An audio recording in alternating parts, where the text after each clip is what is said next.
Hi ಎಲ್ಲರಿಗೂ ನಮಸ್ತೆ, welcome to Aishwarya YouTube channel. ಎಲ್ಲರೂ ಹೇಗಿದ್ದೀರಾ? ಇವತ್ತು ಕ್ವಿಕ್ಕಾಗಿ ಹೆಗ್ ನರ್ಗಿಸ್ ಮಂಡಕ್ಕಿ ಹೇಗೆ ಮಾಡೋದು ಅಂತ ನೋಡೋಣ. ತುಂಬ ಚೆನ್ನಾಗಿರುತ್ತೆ, ನೀವು ಟ್ರೈ ಮಾಡಿ ನೋಡಿ. ಫಸ್ಟ್ ಇಲ್ಲಿ ನಾನು ಒಂದು ತವ ತೊಗೊಂಡಿದ್ದೀನಿ, ಅದಕ್ಕೆ ಸ್ವಲ್ಪ ಆಯಿಲ್ನ ಹಾಕ್ಕೊಂಡಿದ್ದೀನಿ. ಎಣ್ಣೆ ಕಾದಾದ್ಮೇಲೆ ಕಡಲೆಬೇಳೆ ಹಾಗೆ ಸ್ವಲ್ಪ ಸಾಸಿವೆನ ಹಾಕ್ಕೋತಾ ಇದ್ದೀನಿ. ಅದನ್ನು ಚೆನ್ನಾಗಿ ಸಿಡಿಸ್ಕೊಂಡು ಹಾಗೆ ಖಾರಕ್ಕೆ ಎಷ್ಟು ಬೇಕೋ ಅಷ್ಟು ಹಸಿಮೆಣಸಿನ್ಕಾಯಿನ ಹಾಕ್ಕೊಳ್ಳಿ. ಹಾಗೆ ಚಿಕ್ಕದಾಗಿ ಕಟ್ ಮಾಡಿರೋ ಈರುಳ್ಳಿನ ಹಾಕ್ಕೋತಾ ಇದ್ದೀನಿ.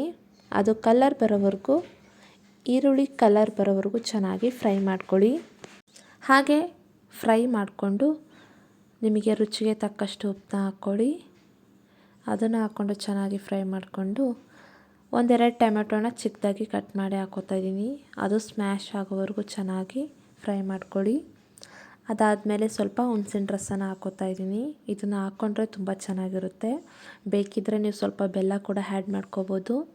ಹಾಗೆ ಸ್ವಲ್ಪ ಅರಿಶಿನ ಹಾಕ್ಕೋತಾ ಇದ್ದೀನಿ.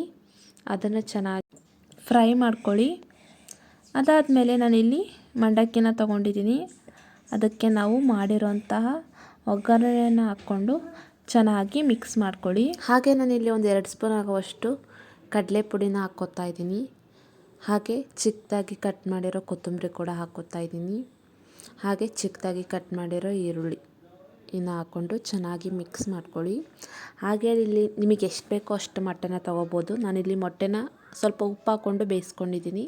ಹಾಗೆ ನಿಮಗೆ ಯಾವ ರೀತಿ ಬೇಕೋ ತುರ್ಕೊಂಡು ಅಥವಾ ಈ ಥರ ಕಟ್ ಮಾಡ್ಕೊಂಡು ಬೇಕಿದ್ರೂ ಹಾಕ್ಕೊಳ್ಬೋದು. ಹಾಕ್ಕೊಂಡು ಚೆನ್ನಾಗಿ ಮಿಕ್ಸ್ ಮಾಡಿಕೊಂಡ್ರೆ ಇಟ್ಸ್ ರೆಡಿ. ತುಂಬ ಚೆನ್ನಾಗಿರುತ್ತೆ. ಸ್ನ್ಯಾಕ್ಸ್ ಆಗಿರ್ಬೋದು ಅಥವಾ ಯಾರಾದರೂ ಬಂದರೆ ಕ್ವಿಕ್ಕಾಗಿ ಮಾಡ್ಕೊಳ್ಳೋದಕ್ಕೆ ತುಂಬ ಚೆನ್ನಾಗಿರುತ್ತೆ. ನೀವು ಟ್ರೈ ಮಾಡಿ ನೋಡಿ. ಹಾಗೆ ಹೇಗಿತ್ತು ಅಂತ ಕಮೆಂಟ್ ಮಾಡಿ, ಲೈಕ್ ಮಾಡಿ, ಸಬ್ಸ್ಕ್ರೈಬ್ ಮಾಡಿ. Thank you for watching.